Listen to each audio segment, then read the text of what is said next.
अस्सलाम वालेकुम नाज़रीन, सुहेल खान अपने एक नए वीलॉग के साथ आपके सामने हाज़िर है। आज हुकूमत ने एक और बिल सेनेट से पास कर लिया है और ये तीसरी कानून साज़ी है मौजूदा हुकूमत की।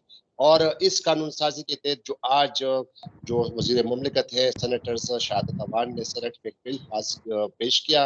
और इलेक्शन एक्ट 2017 में जो कुछ तरामीम की गई हैं, बड़ी अहम तरामीम की गई है। एक तो इलेक्शन के हवाले से और दूसरा जो ताहयात नाअहली है उसके हवाले से की गई है। इससे पहले भी 2 कानून साज़ी की गई है। उस एक कानून को तो सुप्रीम कोर्ट ऑफ पाकिस्तान ने फ़िलहाल उसको मुअत्तल किया हुआ है। दूसरा कानून जो है उस पर सुप्रीम कोर्ट में बहस जारी है और आज हुकूमत ने तीसरा कानून जो है वो सेनेट से बिल पास कर दिया है। इस पर हम तफ़सील से बात करेंगे। लेकिन इस बिल के हवाले से मैं आपको बता दूँ कि इलेक्शन एक्ट 2017 जो है उसमें सेक्शन 57 1 और 58 एक में ये तरामीम की गई है और बाकायदा तौर पर अब इस कानून साजी के तहत इलेक्शन कमीशन को मुकम्मल तौर पर बाइख्तियार बना दिया गया कि वो इलेक्शन के लिए तारीख का इनका जो है तारीख का ऐलान जो है वो इलेक्शन कमीशन करेगी। और साथ ही साथ जो लाइफ टाइम डिस्क्वालिफिकेशन है 62(1)(f में उसमें भी तरमीम की गई है कि अब ये नाअहली जो है ताहयात नहीं होगी। इसकी कानूनी हैसियत क्या है, इस पर हम तफसील से बात करेंगे।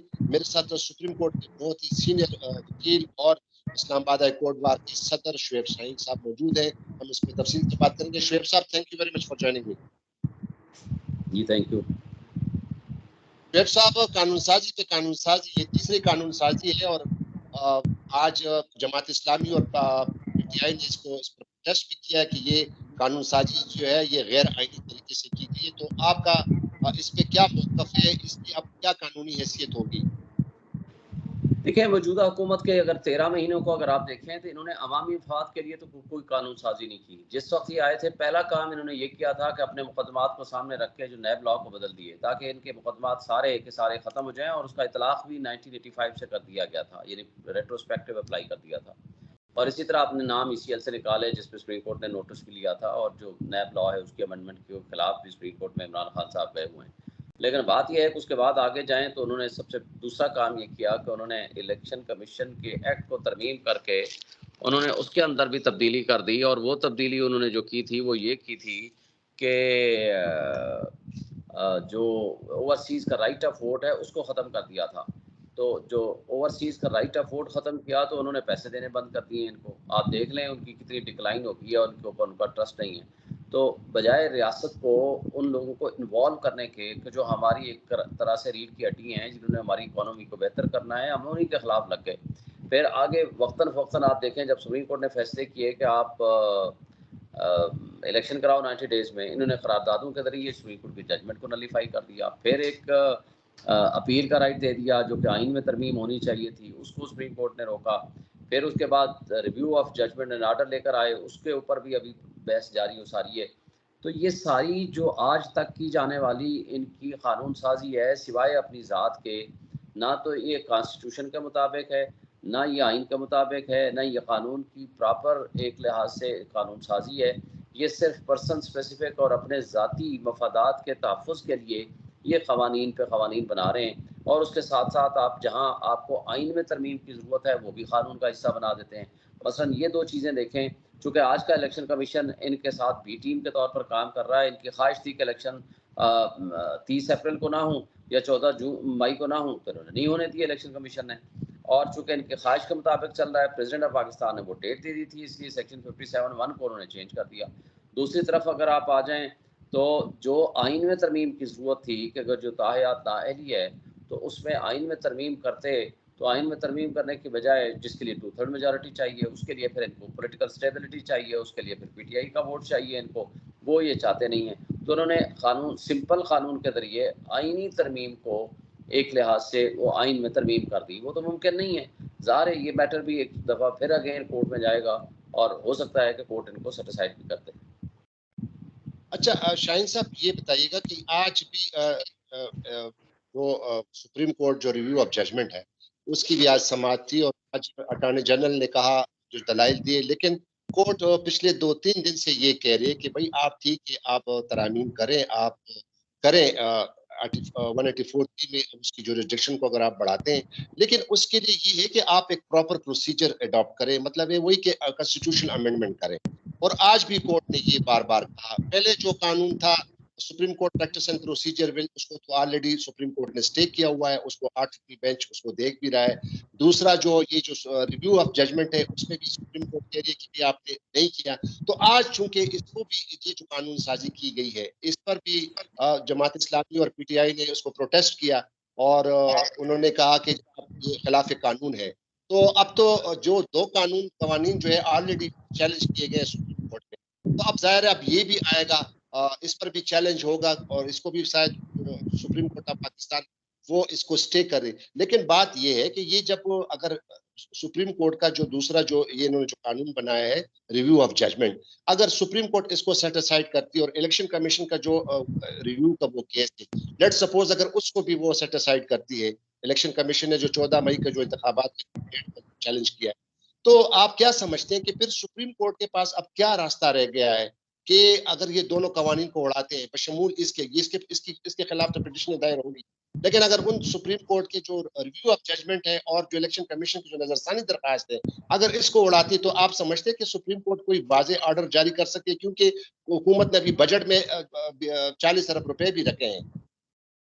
देखिए, पहली बात तो ये है कि सुप्रीम कोर्ट ने 14 मई का इलेक्शन तो वो जो फैसला किया था वो तो उसको तो इम्प्लीमेंट नहीं करा सके। बाकी तो ये इजाफी ये कवानीन है, रिव्यू ऑफ जजमेंट आप तसव्वुर कर लें, आप अपीलेट फोरम वाली बात कर लें, जो कुछ भी आप ये दायात नाअहली वाला क्वेश्चन है, लेकिन वो फैसला तो अभी तक बरकरार है। अगर सुप्रीम कोर्ट जो है वो रिव्यू ऑर्डर को सेटिसाइड कर देती है तो फिर उसका एक ऑप्शन और अवेलेबल वो ये होगा कि उनके खिलाफ ज़ाहिर कंटेम्प्ट प्रोसीडिंग शुरू करेगी। और अगर फ़र्ज़ करो रिव्यू को एक्सेप्ट कर लेती है, जिसका इम्कान बहुत कम है इलेक्शन कमीशन के रिव्यू को, तो अच्छा शाहीन साहब ये बताइएगा कि अब ये जो इन्होंने सेनेट में ये बिल पास किया है, तो ये तो जाहिर है सुप्रीम कोर्ट में ये भी चैलेंज होगा, लेकिन इसका इफेक्ट क्या होगा जो सुप्रीम कोर्ट में भी जो रिव्यू ऑफ जजमेंट जो केस जो चल रहा है और इलेक्शन कमीशन का जो नजरसानी का जो केस है, इस पर क्या इसकी कनेक्शन अब होगी और सुप्रीम कोर्ट फिर क्या इलेक्शन के हवाले से फैसला दे सकती देखिए, पहली बात तो ये है कि ये कवानीन तो अपने हिसाब से साथ-साथ चलेंगे, चूँकि सुप्रीम कोर्ट में ये कानून भी शायद चैलेंज हो जाए और जो सुप्रीम कोर्ट है वो बाकी केसेस के साथ इसका भी फैसला देगा।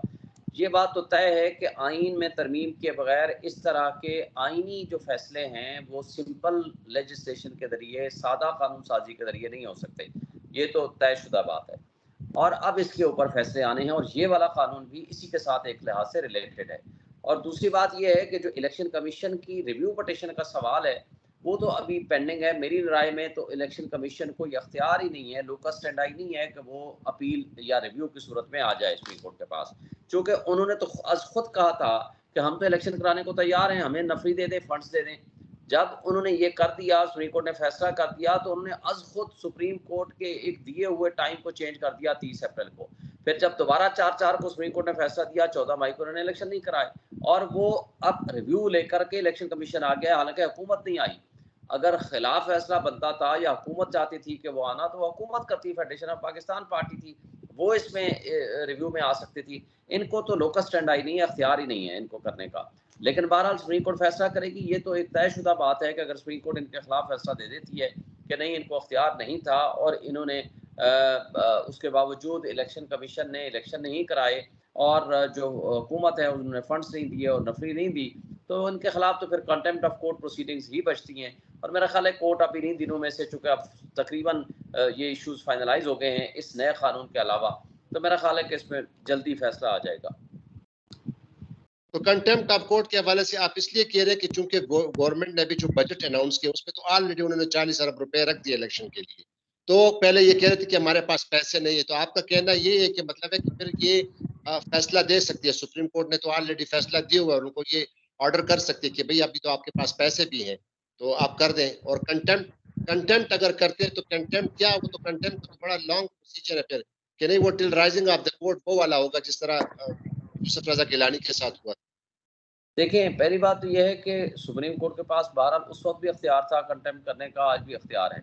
जहाँ तक फंड्स का ताल्लुक था, उस वक़्त भी governor state bank of Pakistan ने आकर कह दिया था कि हमारे पास तो ये इतने फंड्स हैं कि ये जो अमाउंट है 21 बिलियन की, ये तो 0.01% के हिसाब से भी नहीं बनती। तो वो तो उन्होंने कह दिया था, ये तो जानबूझ के उन्होंने डिले किया। और पहले कहते थे नफरी नहीं है, आप तो 245 लगा के उन्होंने पूरे पाकिस्तान में फ़ौज लगा बिठा दी है। केपी में, इस्लामाबाद में, पंजाब में तो बिठा दिए। तो बात ये थी कि इसका मतलब है कि इनकी नीयत नहीं थी इलेक्शन कराने की, बाकी तो इस तरह का कोई इशू नहीं था। अब बहरहाल देखें, आइन को मुकद्दम रखना है, बाकी सारी चीज़ें सेकेंडरी हैं। आइन को तो तरमीम नहीं हुई कि 90 डेज़ में इलेक्शन नहीं होने चाहिए, आज भी आइन आइन में ये बात मौजूद है। आज भी ये बात सुप्रीम कोर्ट के जो फैसला जाते हैं वो मौजूद है कि जी आप 14 मई को इलेक्शन कराएँ। लेकिन जिन-जिन इदारों ने, जिन-जिन लोगों ने, जिन-जिन शख्सियात ने उसके लिए हिंड्रेंस क्रिएट की है, उन सब के खिलाफ एक एक्शन बनता है और वो होना चाहिए, क्योंकि अगर आइन की बालादस्ती और कानून की हुक्मरानी के तस्वुर को हम लेके आगे चलते हैं, तो अगर हम एक गरीब आदमी के ऊपर कानून का इतलाक कर देते हैं, एक आम आदमी के ऊपर कर देते हैं। इमरान खान ने एक जज साहिबा का नाम लेकर कहा था कि मैं लीगल एक्शन लूँगा, तो इस्लामाबाद हाई कोर्ट के 5 जज साहिबान ने बैठ के कंटेम्प्ट नोटिस जारी कर दिया था और उसमें हमने माफ़ी माँग के जान छुड़ाई थी। तो फिर अगर यहाँ आपने ब्लैकमेलिंग, हरासमेंट, गालियाँ, तज़यीक, स्कैंडलाइज़ सुप्रीम कोर्ट को किया, अगर फिर भी कुछ नहीं करना, तो कम से कम अपने फैसलों को तो अमल दरामद करा दें। अच्छा, तो मतलब है कि अभी नेक्स्ट ऑप्शन जो है और लास्ट ऑप्शन सुप्रीम कोर्ट के पास वो कंटेम्प्ट है तौहीन अदालत है और कुछ नहीं है। अदरवाइज सुप्रीम कोर्ट के फैसलों को तो अभी तक नहीं माना गया। जी, मेरी नज़र में तो यही बनता है, क्योंकि अगर डिग्निटी ऑफ सुप्रीम कोर्ट, अदालतों की तौक़ीर करानी है और rule of law and supremacy of constitution को बरकरार रखना है, तो इस पे इनको ये स्टेप उठाना पड़ेगा। बहुत शुक्रिया शुएब शाहीन साहब।